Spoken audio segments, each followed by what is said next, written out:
Nous sommes chez Peugeot Martinique qui nous propose ce matin l'essai de la nouvelle i3008 alors que GTMac.fr vous proposait en juillet dernier la version hybride que vous pouvez aussi retrouver sur notre magazine. Rappelons que Peugeot joue son va-tout avec cette nouvelle version de son iconique 3008 vendue et écoulée à plus de 1,1 million d'unités en Europe, dont plus de 400 000 exemplaires en France. Le nouveau Peugeot i3008 est construit à partir de la plateforme appelée STLA Medium qui servira à tous les modèles du groupe Stellantis. Départ de chez Blue Automobile, Peugeot Martinique, près de l'aéroport.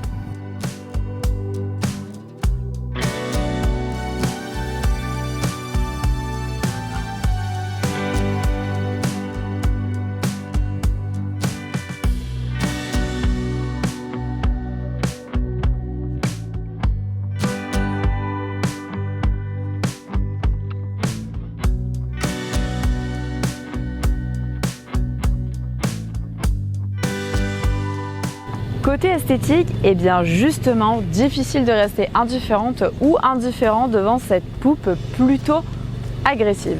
Le nouveau 3008 change tout, ou presque en termes de style, avec un esprit de SUV coupé. Peugeot a donc choisi un profil fastback, plutôt dans l'air du temps, pour son SUV. Les changements sont bien perceptibles à l'avant. Le nouveau 3008 s'éloigne assurément de sa seconde génération. La calandre sans délimitation est imposante comme le bouclier que l'on remarque sur ce véhicule.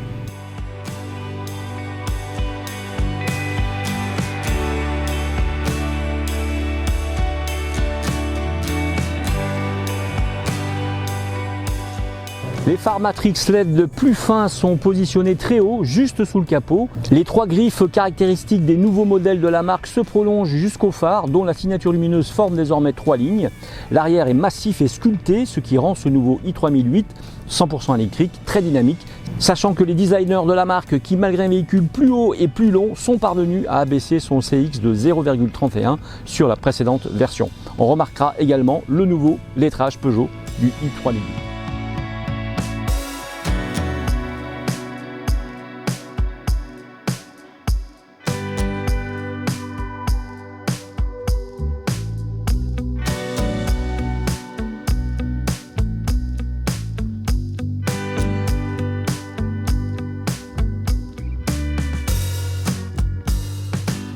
Concernant l'intérieur du 3008 hybride, ici en finition GT, le conducteur est choyé, tout comme son passager, avec une très bonne assise et une ergonomie qui est plutôt intuitive.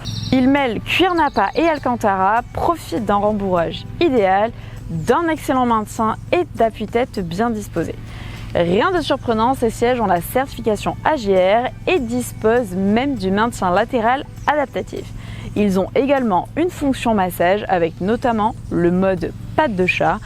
Bien pensé aussi l'espace réfrigéré sous la coudoir pour garder les boissons au frais.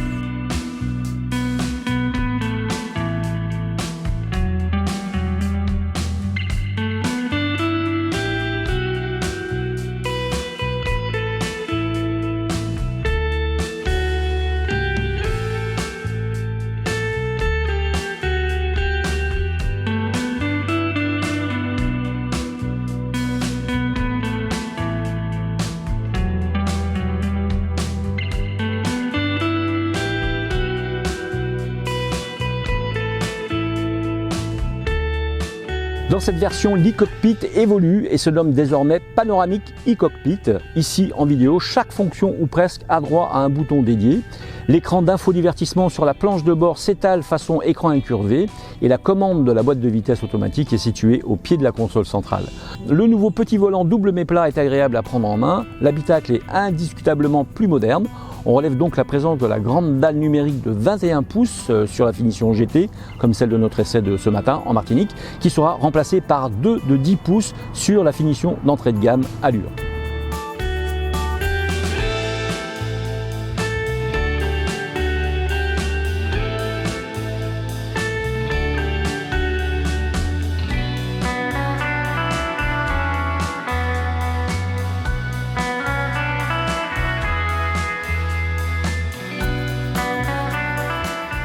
Le Peugeot 3008-3 repose donc sur la plateforme technique STLA Medium qui permet d'accueillir aussi bien des moteurs thermiques qu'hybride ou encore électrique. Elle permet aussi de bénéficier de toutes les dernières aides à la conduite, ce qui est bénéfique. La contrepartie de tout cela, c'est une masse conséquente avec plus de 2 tonnes 1 à vide et un coffre avant inexistant.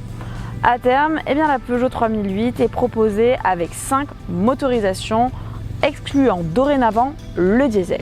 Voici donc ce qui sera au catalogue du 3008. Nous avons le 1,2 litre PureTech de 136 chevaux hybride, le 3008 plug-in hybride de 195 hybride rechargeable, le i3008 de 210 chevaux avec batterie de 73 kW, le i3008 de 230 chevaux avec batterie de 98 kWh et le i3008 de 320 chevaux en version 4 roues motrices avec batterie de 73 kWh.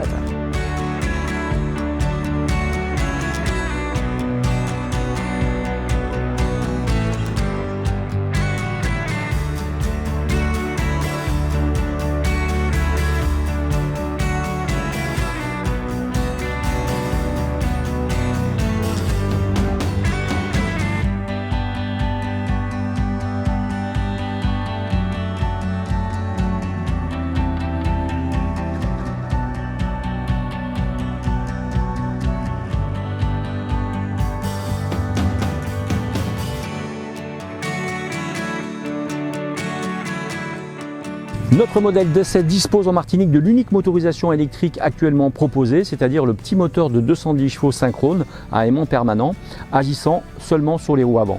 La batterie de type NMC d'une capacité utile de 73 kWh a une tension de 400 volts et pèse tout de même 520 kg, c'est juste colossal. Elle repose sur une chimie spécifique composée à 60% de nickel, 20% de manganèse et 20% de cobalt, alors que la batterie de la version grande autonomie de 98 kWh, elle a un meilleur ratio avec respectivement 90-10.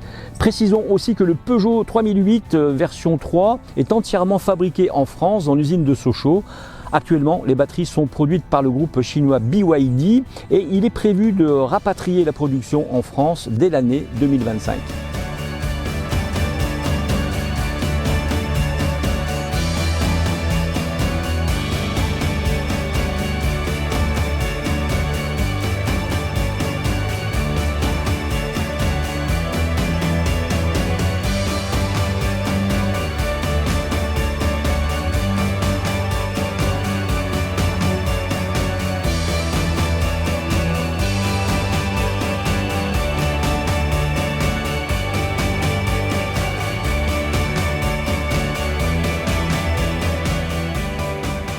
Mais l'évolution la plus marquante, vous l'avez compris, ça reste l'arrivée d'une déclinaison 100% électrique, notamment avec notre essai de ce matin. Et en plus, vous retrouverez 2 motorisations hybrides qui devraient, selon les prévisions Peugeot, représenter 50% des ventes de 3008 en France. Tout à fait, et le i3008 est plutôt lourd, c'est ce que l'on a constaté ce matin, avec près de 2 tonnes 2 sur notre version d'essai. Donc, ceux qui l'auront un peu moins dynamique que certains concurrents, mais en ville et sur notre autoroute, on peut dire qu'en revanche, il assure vraiment particulièrement avec son rayon de braquage incroyable de 10,9 mètres, couplé à une insonorisation quasi parfaite. Ce qui veut dire que à l'intérieur et la vie à bord de ce i3008, c'est plutôt agréable, malgré des suspensions un peu plus fermes que l'ancienne version. Maintenant, je pense que c'est à vous de l'essayer. A très vite donc pour un nouvel essai. Et à bientôt sur gtmac.fr.